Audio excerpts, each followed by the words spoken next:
جہاد کریں گے ولا یخافون لومۃ لائم، اور جو لوگ کہیں گے ابھی نہیں ابھی نہیں، ان کا کوئی ڈر نہیں، ان سے وہ پرواہ نہیں کریں گے۔ ذالک فضل اللہ، یہ اللہ کا فضل ہے، یؤتی ہے من یشاء، جس کو چاہتا دیتا ہے، واللہ واسع علیم، اور اللہ تعالیٰ بہت وسعت والا ہے اور جاننے والا ہے۔ یہ ایک پیش گوئی ہے، اس پیش گوئی میں 5-6 باتیں کہی گئیں۔ کیا؟ ایک تو یہ کہ یہ جو مرتد ہوں گے کب ہوں گے؟ حضور کی وفات کے بعد، قرآن کے مکمل ہونے کے بعد، حضور اکرم صلی اللہ علیہ وسلم کے دنیا ہونے سے رخصت ہونے کے بعد مسلمانوں میں سے یہ لوگ مرتد ہوں گے۔ ایک بات تاریخ بتاتی ہے کہ وہ مرتد ہوئے، ان کی شان اللہ تعالیٰ نے بتائی، یحبہم، اللہ ان سے پیار کرتا ہوگا، اللہ ان سے پیار کرتا ہوگا، وَيُحِبُّونَهُ، اور وہ اللہ سے پیار کرتے ہوں گے۔ یعنی اللہ تبارک و تعالیٰ نے یہاں یہ نہیں کہا وہ اللہ کی عبادت کرتے ہوں گے، نہ، یہ پیار کی حد بہت اونچی ہے۔ ایمان اور اعمال کے آگے آخری منزل جو ہے وہ اللہ کے محبوب ہونے کی ہے، تو فرمایا اللہ کے وہ محبوب ہوں گے اور اللہ ان کا محبوب ہوگا۔ ان کی وہ شان بیان کی کہ اس سے بڑھ کر اور کوئی شان ہو سکتی ہے؟ ایمان اپنی جگہ، اعمال اپنی جگہ، لیکن مقام ان کا یہ کہ اللہ ان سے پیار کرتا ہوگا اور وہ اللہ سے پیار کرتے ہوں گے۔ عزت المومنین، مومنین کے لیے وہ بڑے نرم ہوں گے، بہت رعایتیں کرنے والے ہوں گے، بہت حسن سلوک والے ہوں گے۔ عزت الکافرین، اور جس دین میں کافر ہیں ان کے وہ ڈٹ کر مقابلے میں آئیں گے۔ 4 باتیں، یجاہدون فی سبیل اللہ، وہ اللہ کی راہ میں جہاد کریں گے۔ 5، ولا یخافون لومۃ لائم، کسی ملامت کرنے والے کی وہ پرواہ نہ کریں گے۔ ذالک فضل اللہ، اور یہ اللہ کا فضل ہے، یؤتی ہے من یشاء واللہ واسع علیم۔ تو یہ 8 باتیں میں نے آپ کے سامنے عرض کی، یہ کیا ہیں؟ جواب، پارٹ آف 1 پریڈکشن، یہ جو پیشگوئی کی گئی اس کا حصہ ہے۔ کتنی باتیں؟ 8، بولنا نہیں، میری بات سمجھ آ رہی ہے؟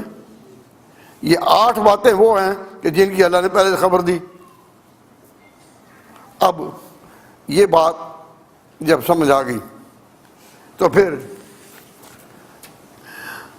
قرآن کریم سے میں نے یہ پیشگوئی نقل کر دی، تو یہ بات، یہ خبر جو دی گئی کس کی خبر ہے؟ کہو خبر غیب۔ یہ کیا ہے؟ خبر غیب، ایک چیز جو ابھی اللہ کے خزانہ غیب میں ہے، اللہ کے خزانہ غیب میں ہے اور ابھی تصدیق بن کر سامنے نہیں آئی، ایک چیز، اور قرآن میں ہے۔ تو یہ بات جو کہی گئی ہے کیا ہے؟ خبر غیب، اور خبر غیب قرآن میں ہے، اور اگر یہ پوری اتری تو معلوم ہوا کہ قرآن پاک واقعی اللہ کی کتاب ہے۔ کیوں؟ اس لیے کہ قرآن معجزہ ہے، ایک طرف سے نہیں کہ زبان کے لحاظ سے، صرف اس لحاظ سے نہیں کہ مضامین کے لحاظ سے، بلکہ اس لحاظ سے بھی کہ اس میں جو غیب کی خبریں دی گئیں وقت سے پہلے دی گئیں وہ پوری ہو کر رہیں۔ تو میں نے جو پیشگوئی بیان کی یہ کہاں ہے؟ سورۃ المائدہ میں، قرآن کریم میں سورۃ المائدہ میں، اور اس کے تقریباً 8 وجوہ میں نے آپ کے سامنے بیان کیے۔ ایک ہی پیشگوئی میں یہ 8 باتیں کہہ دی گئیں۔ یا ایھا الذین آمنوا، اے ایمان والو، من یرتد منکم عن دینہ، جو تم میں سے اپنے دین سے پیچھے ہو جائیں گے، ٹرن بیک ہو جائیں گے، فسوف یأتی اللہ بقوم، اللہ ان کے مقابلے میں ایک ایسی قوم کھڑا کرے گا، یحبہم ویحبونہ، جو اللہ کے محبوب ہوں گے اور اللہ ان کا محبوب ہوگا۔ عزت المومنین، مومنین کے لیے نرم ہوں گے۔ عزت الکافرین، یجاہدون فی سبیل اللہ ولا یخافون لومۃ لائم، ذالک فضل اللہ یؤتی من یشاء واللہ واسع علیم۔ میں الحمدللہ اللہ کے گھر میں قرآن کریم کی اس عظمت پر گواہی دیتے ہوئے کہ اس میں جو غیب کی خبریں اللہ تعالیٰ نے دیں، تو عقیدہ ہے کہ غیب کا علم کوئی نہیں جانتا آج خود۔ اب یہ جو حضور نے بتا دیا قرآن کو پھیلا دیا، لوگوں کو بتلایا کہ اس میں ارتداد بھی ہوگا، کچھ لوگ دین سے پھریں گے بھی، اور پھر انجام کیا ہوگا کہ پھر اللہ کا دین غالب ہوگا، وہ ناکام رہیں گے۔ یہ جو پیش گوئی کی گئی کہاں ہے؟ قرآن کریم میں سورۃ المائدہ میں۔ اب میں بتاتا ہوں، آپ کے سامنے لاتا ہوں کہ یہ پوری کس طرح ہوئی۔ نبی پاک صلی اللہ علیہ وسلم کی جو ہی وفات ہوئی، عین اس وقت نبی پاک صلی اللہ علیہ وسلم کی ایک مہم سریہ، جیسا غزوات ہیں سرایا ہیں، ایک سریہ نبی پاک صلی اللہ علیہ وسلم تیار کر رہے تھے شام کی طرف جانے کے لیے۔ شام کی طرف پہلے ایک واقعہ ہے، آپ نے کئی دفعہ سنا ہوگا کہ حضور صلی اللہ علیہ وسلم کی زندگی میں شام کی طرف مسلمان بھیجے گئے ایک سریہ کی شکل میں، اور غزوہ بمقام موتا واقع ہوا۔ تو حضور اکرم صلی اللہ علیہ وسلم نے 3 سالار مقرر کیے۔ کتنے؟ 3۔ ایک تو حضرت زید کو، زید بن حارثہ، ان کو مقرر کیا۔ دوسرا سالار مقرر کیا حضرت جعفر کو، جو حضرت علی کے بھائی تھے، جعفر بن ابی طالب، ان کو۔ تیسرا عبداللہ بن رواحہ، یا علی سبیل التبادل۔ 3 آپ نے مقرر کیے کہ ان کو قتل زید، اگر زید شہید ہو جائے پھر کمان سنبھال لے دوسرا، اگر وہ بھی شہید ہو جائے پھر کمان سنبھال لے تیسرا۔ حضور مدینہ منورہ میں تھے، تو آپ مسلمانوں کے پاس تشریف لائے، گھر سے نکل کر مسلمانوں کے پاس آئے، وَعَيْنَاهُ تَذْرِفَانِ، اور دونوں آنکھوں سے آنسو جارے تھے۔ آپ نے فرمایا زید شہید ہو گیا، زید شہید ہو گیا، جعفر شہید ہو گیا، آپ کا چچا بھائی تھا، جعفر شہید ہو گیا، عبداللہ بن رواحہ وہ بھی شہید ہو گیا۔ تینوں ہی کمانڈر مقرر کیے تھے حضور نے، اور تینوں ہی گئے، اور آپ کے آنسو جاری تھے۔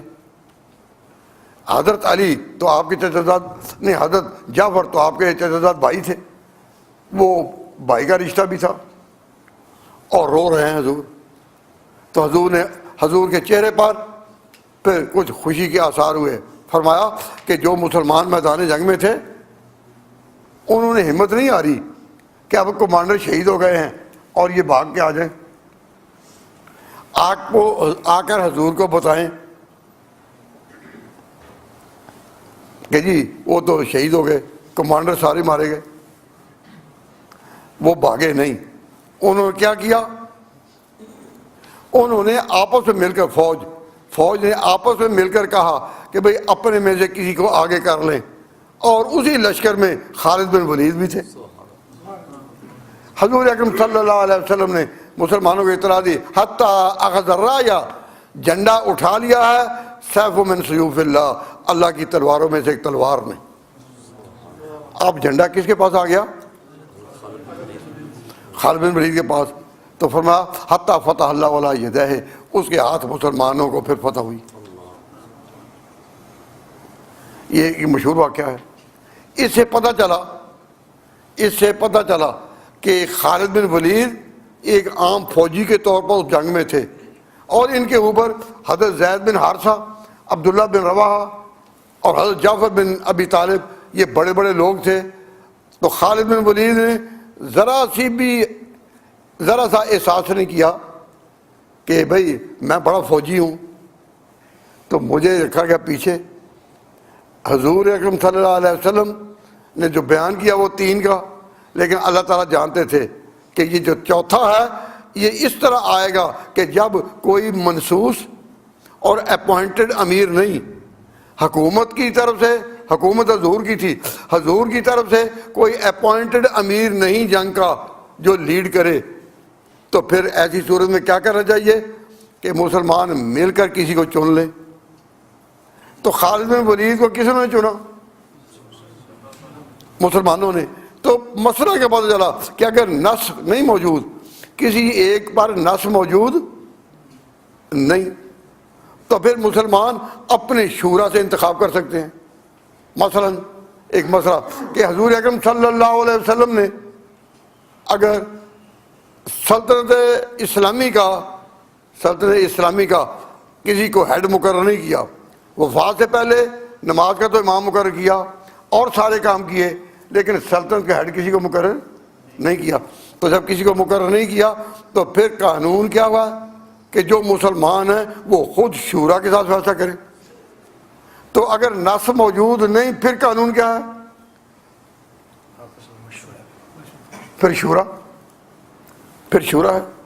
ہم تاریخ کی روشنی میں کہتے ہیں، علی وجہ صحت کہتے ہیں کہ حضور اکرم صلی اللہ علیہ وسلم نے جب کسی کو معین طور پر انجنکشن نہیں دیا کہ فلاں، تو پھر مسلمانوں نے کیا کرنا تھا؟ شورا۔ تو یہ اب مسلمان شورا کریں، یہ اجازت کس نے دی؟ یہ اجازت کس نے دی؟ حضور کے اس عمل نے، کہ 3 مقرر کیے، تینوں شہید ہوئے، اور حضور نے فرمایا کہ اب جو مسلمان ہیں وہاں انہوں نے باہمی مشورے سے خالد بن ولید کو آگے کر دیا اور اللہ نے اس کے ہاتھ پر فتح دے دی۔ تو اب جب نص نہ ہو، when there is no clear cut injunction or no man has been appointed by the prophet to be the successor, political successor of the prophet sallallahu alaihi wasallam, how this problem is to be solved? شورا۔ تو شورا ایک بنیاد ہے۔ ہم اہل سنت والجماعت حضرت ابوبکر صدیق رضی اللہ تعالیٰ عنہ کی خلافت کے لیے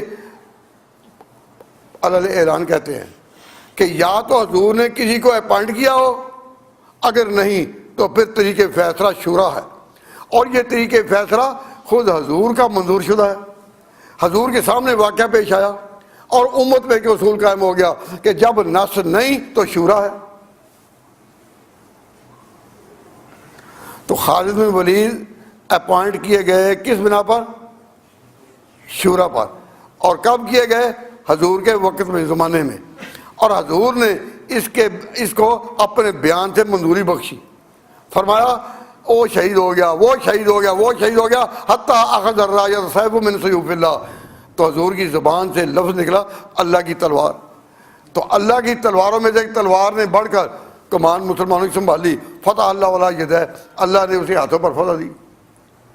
تو ایک اصول معلوم ہوا نا۔ یہ جو وہاں پہلے شہید کون تھے؟ حضرت زید۔ تو حضرت زید چونکہ شہید تھے تو اس وقت قبضہ تو ہو گیا، لیکن پھر حضور اکرم صلی اللہ علیہ وسلم نے کہا کہ وہاں ایک اور مہم بعد میں اور بھیجی جائے تاکہ جو بھی سر اٹھاتا نظر آئے وہ بھی دب جائے۔ تو حضور نے اسی کے بیٹے کو، اس کا نام تھا اسامہ،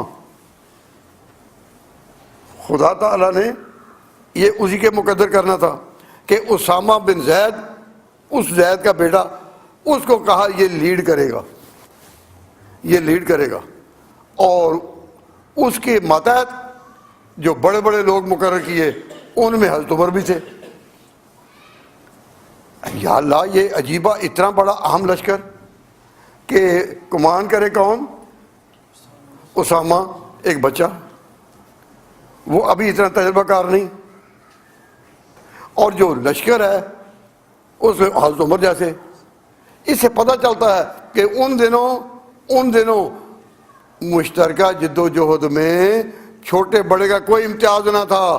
چاہے تو حضور خالد بن ولید کو ان کے ماتحت کر دیں جو تینوں ہی شہید ہو گئے، اور پھر خالد بن ولید شورا کے ساتھ آگے آئے، اور چاہے تو پھر حضور مقرر کر دیں اسامہ کو مقابلے کے لیے جانے کے لیے، شام جانے کے لیے، اور اس کے ساتھ جو لشکر جائے ان میں حضرت عمر کو رکھ دیا۔ یہ عجیب بات ہے کہ نہیں؟